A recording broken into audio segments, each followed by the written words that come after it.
boca de Elias tinha endereço. A palavra de Deus na boca de Elias tinha objetivo. A palavra na boca do profeta, ela tinha responsabilidade. E eu acredito que nos dias atuais, Deus ainda conta com os seus profetas da atualidade para usar. E alguém olhar como aquela mulher e dizer: nisto eu conheço que tu és um homem de Deus, e a palavra que está na tua boca é verdade, porque a tua boca se encherá de cântico, de louvor, de adoração. E foi para isso que nós fomos chamados, para enaltecer o nome do Senhor. Hoje nós estamos reunidos aqui para prestar ao Senhor um culto racional a Ele. E esse culto racional tem que vir com verdade, tem que vir com uma verdade no coração. E eu acredito que hoje o que foi proferido da tua boca foi verdade. Saiu da tua boca verdade. E os céus já está se manifestando. Porque a palavra que saiu foi verdadeira. O céu vai se manifestar. Porque foi verdadeiro que saiu da tua boca. E se na tua boca tem verdade, os céus não vai te deixar jamais sem uma resposta. Hoje o céu tem resposta para a nossa vida. Hoje o céu tem resposta para o nosso endereço. Hoje o céu tem resposta para a nossa caminhada. Hoje o céu nos respalda através da sua palavra. Aleluia! Eu quero agradecer também os meus amigos que estão ali, que são lá da Igreja Batista Renovada. E é uma honra sempre que eu venho aqui, eles vêm, né? Eu sempre venho com comitiva, né? Venho com caravana.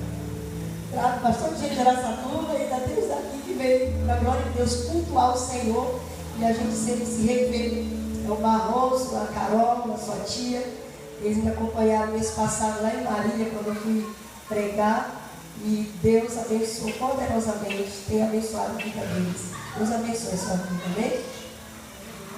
E eu meditando nessa tarde sobre esta palavra, o meu coração se aqueceu de uma forma tão grande. E eu comecei ali a orar ao Senhor. E que o Senhor me desse a revelação dessa mensagem. Eu sei que é uma mensagem que já ouviram, uma mensagem que já ouviram muito acerca deste profeta Elias, um homem conhecido como um profeta que orou e não choveu, não desceu chuva sobre a terra. O profeta que Deus levanta em Israel, que tem coragem de encarar um rei que estava totalmente fora dos padrões do que Deus queria para Israel. Mas hoje o que Deus trouxe para o meu coração, eu acredito que vai falar com vocês, é a situação de estarmos em Querite. E eu sei que nós vamos passar como Elias passou, lá por Querite. Mas a nossa morada fixa não vai ser em Querite. Deus tem coisas grandes fora de Querite para nós. Mas é necessário nós conhecer um pouquinho de Querite. E eu estava lendo essa passagem e eu me deparei quando ele chega diante de Acabe. Israel está vivendo um momento sombrio, um momento de inteira idolatria, aonde o povo estava adorando deuses pagãos, aonde a idolatria, a imoralidade, aonde tudo estava fora da situação, das regras, daquilo que Deus queria para aquela nação. E Deus já tinha usado tantos outros profetas, mas existia por detrás do rei Acabe, um dos piores reis que houve em Israel, um rei totalmente dominado pela sua esposa, porque por detrás de Acabe, na verdade, quem governava era Jezabel. Acabe não dava palpites, Acabe não tomava as decisões. Acabe não delegava nada, porque por detrás de Acabe existia uma mulher com um sinônimo, talvez que ouvimos tanto no passado. Alguém nos denominava parecendo a Jezabel. Fulana de tal está parecendo Jezabel. Porque para alguns, Jezabel era sinônimo de vaidade. E não era só isso que pesava na vida de Jezabel. Oxalá se fosse só isso. O currículo dela era muito mais sujo do que nós podemos imaginar ou até mesmo mencionar como vaidade. Jezabel era sinônimo de crueldade, mulher sem escrúpulos, mulher que passava por cima de quem quer que fosse para conseguir o que queria, uma mulher sem caráter, uma mulher que tomava atitudes e que passava na frente do rei e tomava decisões. E quem mandava era ela, quem governava era ela, quem dava palpites, eles entravam, mas na retaguarda, ali estava ela, para mandar. Ela que trouxe, veio de terra estrangeira e adentrou Israel, trazendo para Israel a idolatria, e fazia com que os seus súditos e as outras pessoas se dobravam diante de Baal, o Deus a quem ela acreditava que era o Deus verdadeiro, o Deus dela. E levou as pessoas à ruína espiritual, levou à decadência moral, levou até mesmo à imoralidade, levou ao paganismo, ao pecado, à idolatria, e fez com que muitas pessoas se arruinassem totalmente por causa da vida totalmente fora dos planos de Deus, daquilo que Deus queria para aquela nação. Mas um certo dia houve em Israel um profeta chamado Elias, o tisbita, habitava em Gileade, vem amando do Deus vivo. E quando ele chega com uma palavra, ele traz uma palavra ao rei Acabe. E quando ele chega diante de Acabe, eu acredito que ele chega apontando já o dedo, porque profeta que é profeta de Deus, ele se garante quando Deus está mandando ele. Quando ele está com uma mensagem quentinha que está vindo do céu, ele sabe a quem ele vai entregar, para quem ele vai entregar, quem está ordenando, quem deu ordem lá no céu. Então ele se responsabiliza por aquilo que ele vai falar, porque ele sabe que tem alguém maior por trás. E quando ele chega, ele talvez assim aponta o dedo. A Bíblia não me fala isso, eu estou aqui conjecturando, eu estou seguindo uma linha de pensamento meu, mas talvez ele diz assim: olha, o Deus de Israel, perante Acabe vive o Senhor Deus de Israel, em cuja presença eu estou, e segundo a minha palavra, nem orvalho nem chuva haverá, segundo a minha palavra em Israel, segundo a minha palavra. Aí o rei olha para ele e diz: quem é esse cara? Da onde ele veio? Quem ele pensa que ele é? Para chegar aqui e dizer segundo a minha palavra. Ele não entendia e nem sabia, irmãos, que a palavra que ele estava falando, a boca que estava usando, a boca a qual estava sendo emprestada, era a boca de um profeta. E o profeta sabe a quem estava mandando ele falar. Ele estava falando assim porque ele tinha total certeza do Deus que estava usando. Profeta que é profeta, sabe quem está lhe usando, sabe para quem ele vai entregar a mensagem, e sabe que Deus está ali lhe cobrindo de graça e de misericórdia. Segundo a minha palavra, não descerá nem orvalho e nem chuva sobre Israel. E era sobre muito tempo, irmão. Eu não estou falando de um mês, 2 meses, 1 ano. Eu estou falando de 3 anos e 6 meses. Segundo o apóstolo Tiago, capítulo 5, versículo 17, Elias era um homem que tinha as mesmas paixões como nós. Um homem que sofria, um homem que tinha desilusões, um profeta que tinha seus medos, seus temores. Mas existia um referencial na vida do profeta. O profeta buscava Deus, o profeta orava a Deus, o profeta tinha conexão com Deus, tinha intimidade com Deus, ajoelhava-se com Deus, sabia as informações do céu, o céu passava em forma de telão para ele, e ele sabia o que ia acontecer, porque ele tinha certeza do Deus a qual ele orava e buscava. Era a diferença. Um homem de oração, um homem que tinha intimidade, um homem que conhecia a Deus, um homem que ouvia a Deus, um homem que obedecia a Deus, um homem que recebia as informações do céu e repassava, um homem que recebia as informações, quem tinha lá do céu e sabia quem estava informando. Ele tinha um informante especial chamado Jeová Rafá, Deus de Abraão, Deus de Isaac, Deus de Jacó, o melhor informante, o melhor especialista em dar informação. Não é a fofoca gospel, não é a mídia, não é ninguém, era o próprio Deus divulgando o que ia fazer sobre a terra. Esse mesmo Deus ainda usa a boca de profeta nesta nação. Esse Deus ainda tem os seus profetas para usar. E quem tem boca para falar, deixa Deus te usar, profeta. Aleluia. Oh, glória. Após entregar a mensagem, aí Deus, parece brincadeira, mas Deus tem umas coisas de louco.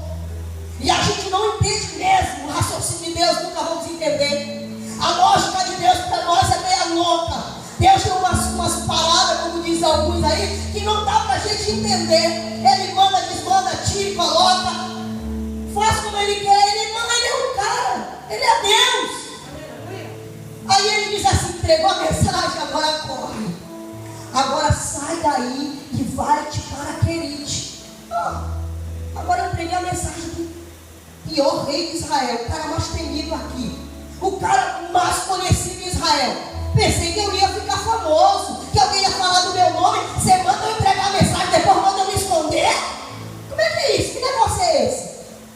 Talvez era a conversa de Elias, né? Manda eu falar, depois manda eu me esconder.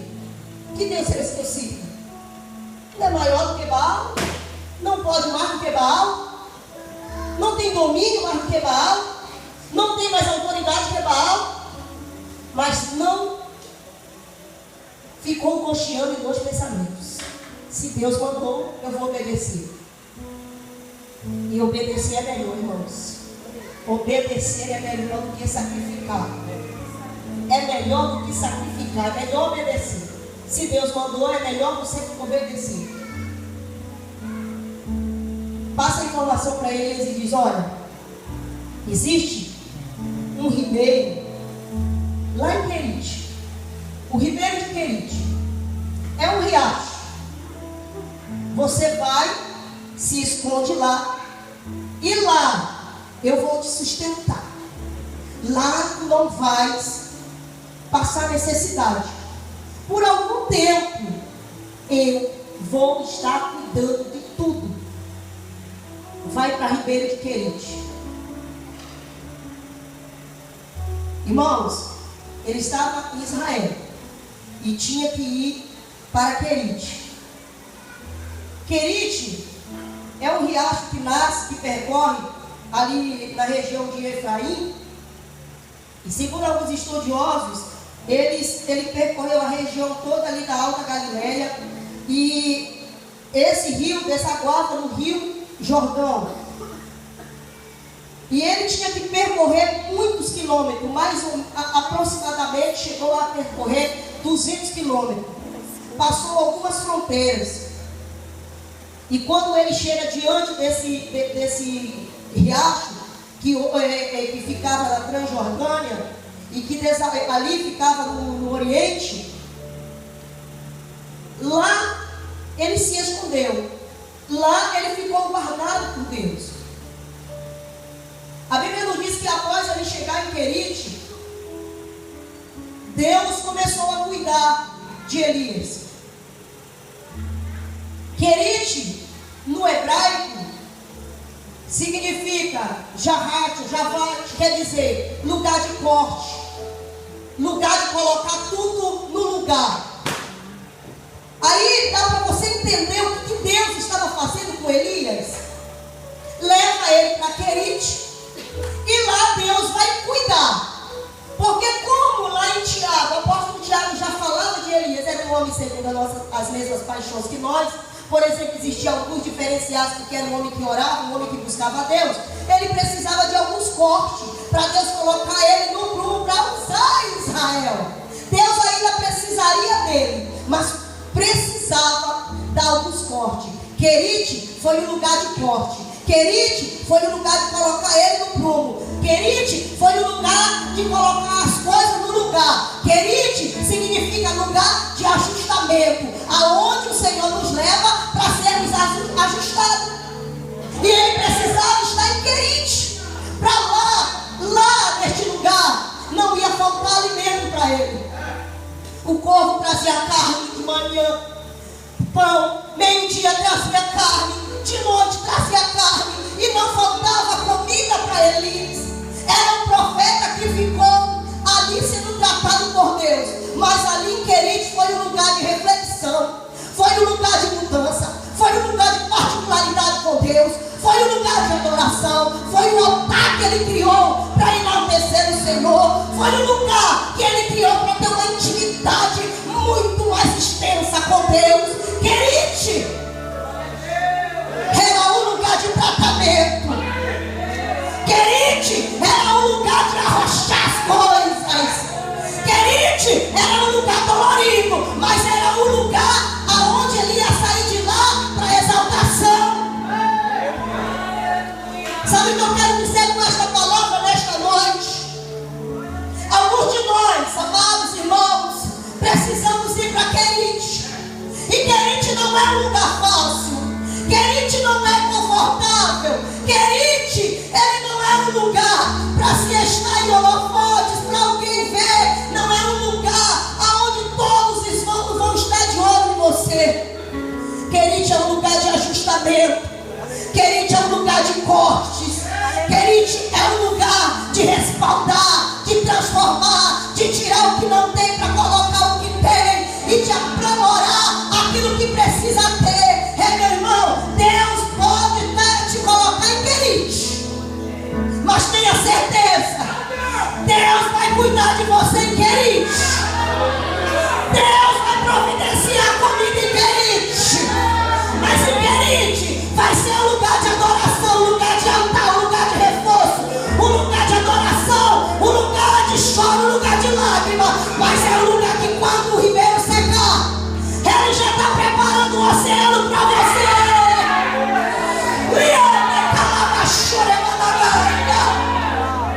Querite não mata, Querite não rouba fé, Querite não desanima, Querite dá reforço, Querite levanta, Querite traz.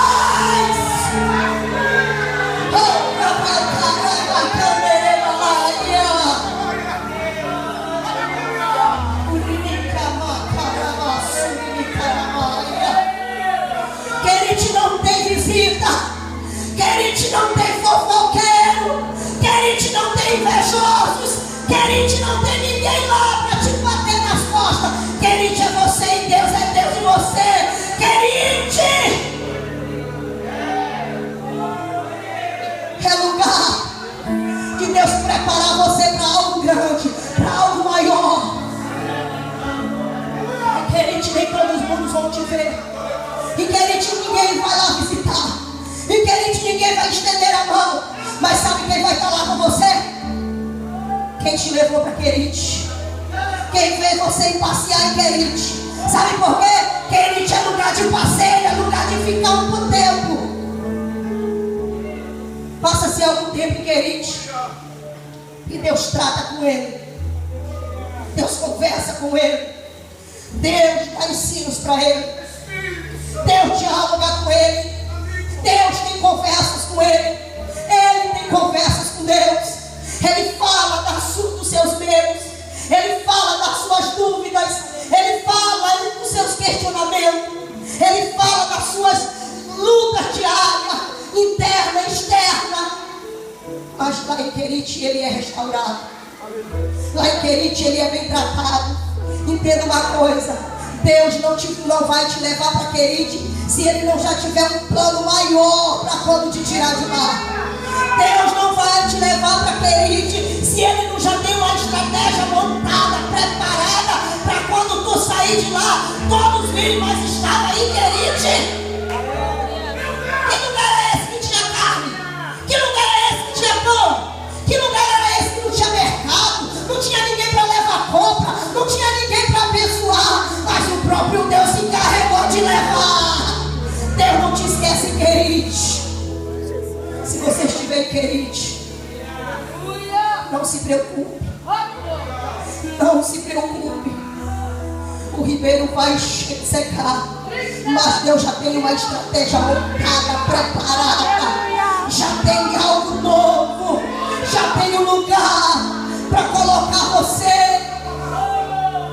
Querite é lugar de preparar profetas. E quando o profeta sai de lá, profeta sai cheio de garra, profeta sai cheio de fé, profeta sai cheio de autoridade, profeta sai cheio de visão, profeta sai cheio de fogo, profeta sai cheio de unção, porque foi um lugar de corte.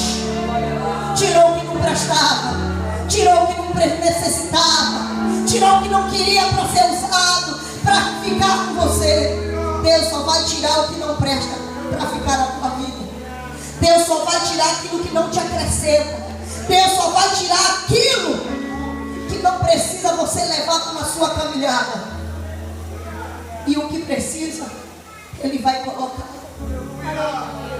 Ele vai montar, Ele vai criar. Eu estava vendo,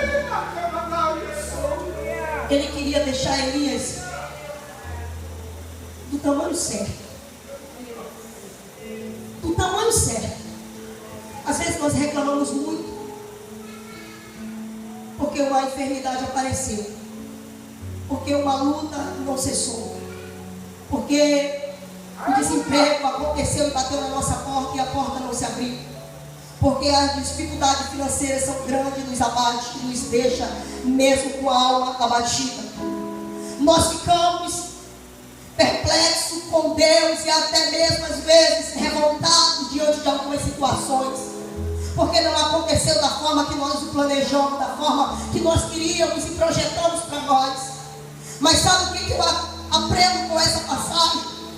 Deus leva ele e tiro isso. Eu quero acrescentar isso em você. Isso